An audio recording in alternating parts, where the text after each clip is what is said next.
என்னோட யூடியூப் பார்க்குறவங்க லைக் பண்ணுங்கள், ஷேர் பண்ணுங்கள், சப்ஸ்கிரைப் பண்ணுங்கள். எங்கள் வீட்டுக்கு பக்கத்தில் ஒரு மளிகை கடை இருக்குங்க. எங்கள் மாமியார் 91 வயசில் செத்து போனாங்க. அந்த வயசு வரைக்குமே அவங்க சமையல் அவங்க தான் பண்ணிக்கிட்டாங்க. அதோடு இல்லாமல் மளிகை சாமான் மாதம் என்ன வேணுங்கிற லிஸ்ட்டை என்கிட்ட கொடுத்து அனுப்புவாங்க எங்கள் வீட்டுக்காரரும். நானும் கொண்டு போய் அந்த கடையில் கொடுத்தோம்னா அவங்களுக்கு வேணுங்கிற மளிகை சாமானை கொண்டாந்து அவங்க கொடுத்துருவான். அதில் என்னென்னு பார்த்தீங்கன்னா, அந்த கடை வந்து அலாவுதீன் அற்புத விளக்கு மாதிரி சின்ன பட்டி கடை, சின்ன மளிகை கடை தான். இல்லாத ஐட்டமே இருக்காது, எல்லா ஐட்டமும் இருக்கும் அந்த கடையில். அது எது கேட்டாலும் இல்லைன்னு சொல்லாமல் கொடுப்பாங்க. எல்லா ஐட்டமும் இன்னும் ஈவன் எலக்ட்ரிக் ஐட்டம்ஸ் கூட கொஞ்சம் அவசியப்படுற ஐட்டம்ஸ்லாம் கூட இருக்கும் அந்த கடையில். அதை எங்கள் வீட்டுக்காரர் சொல்லுவார், ஏதாவது கிடைக்கலன்னா எங்கேயா சூப்பர் மார்க்கெட் போனோம், எங்கேயாவது எதாவது கிடைக்கல அப்படின்னா வா நம்ம அந்த கடையில் இருக்குன்னு சொல்கிற அளவுக்கு இருக்கும். அந்த மாதிரி கடையில் இவங்க மளிகை சாமான் வாங்கும்போது கூட மளிகை சாமான் தான் வாங்குவாங்க.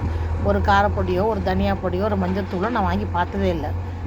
வந்து காரம் ரொம்ப குறைச்சலாக சாப்பிட்றதுனால அவங்க என்ன செய்வாங்க, ஒரு கைப்பிடி அளவுக்கு காஞ்ச மிளகா வெயிலில் காய வச்சு ட்ரை ரோஸ்ட் பண்ணிவிட்டு காரப்பொடியை அரைச்சிக்குவாங்க. அதே மாதிரி எல்லா ஐட்டமும் ரசப்பொடியிலேருந்து எல்லாம் அரைச்சிக்குவாங்க.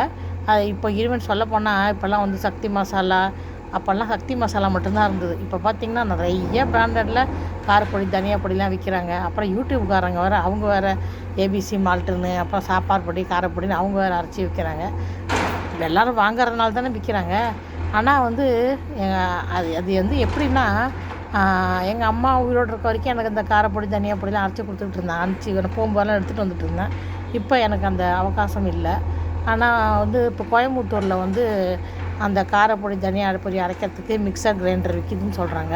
அது எந்த அளவுக்கு ஒர்க் அவுட் ஆகுன்றது தெரியல. அதோடு இல்லாமல் எனக்கு இப்போதைக்கு அது வந்து வாங்க முடியல. ஏன்னா அது அங்கே போய் அது சரியாக எது கரெக்டான மிக்சர் கிரைண்டர் வாங்கணுங்கிறதுனால நான் அது கொஞ்சம் போஸ்ட்போன் பண்ணிகிட்டு இருக்கேன். வாங்கிட்டு அப்புறம் சரியாக அரைக்கலன்னு வச்சுங்க, வேஸ்ட்டாக போய்டும் இல்லையா. அதனால் இவ்வளோ இங்கே வந்து எனக்கு ஏன் இப்போ இந்த பிரச்சனைன்னா, இங்கே வந்து இந்த அரைக்கிற மிஷின் கடைகளில் வந்து சரியாக இல்லை, அவங்க அரைச்சி கொடுக்குறதில்ல.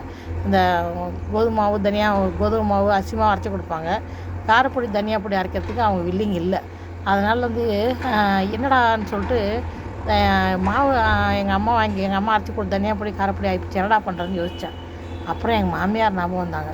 அட் எனி காஸ்ட் நம்ம வாங்கக்கூடாதுன்னு, ஒரு காரம் தனியா பொடி வாங்கக்கூடாதுன்னு நினச்சிக்கிட்டு மிக்சியில் வெயிலில் காய வச்சு கொஞ்சம் ட்ரை ரோஸ்ட் பண்ணிட்டு காரப்பொடியும் தனியா பொடியும் அரைச்சிக்கிட்டேன். நம்ம ஊர் பக்கம் மாதிரி உங்களுக்கு பேஸ்ட்டாக பவுடராக வராது. மிக்சியில் அரைக்கணும், திப்பியாக தான் இருக்கும்.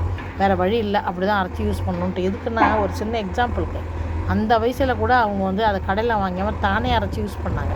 நீங்கள் எத்தனை 1000 கொடுங்க, நீங்கள் கடையில் வாங்குகிற பொருட்கள், இந்த பொருட்கள்லாம் நம்ம வீட்டில் அரைக்கிறது, நம்ம மிஷினில் கொடுத்து காரப்பொடி தனியா பொடி அரைக்கிற ஃப்ரெஷ்னஸ் வரவே வராது.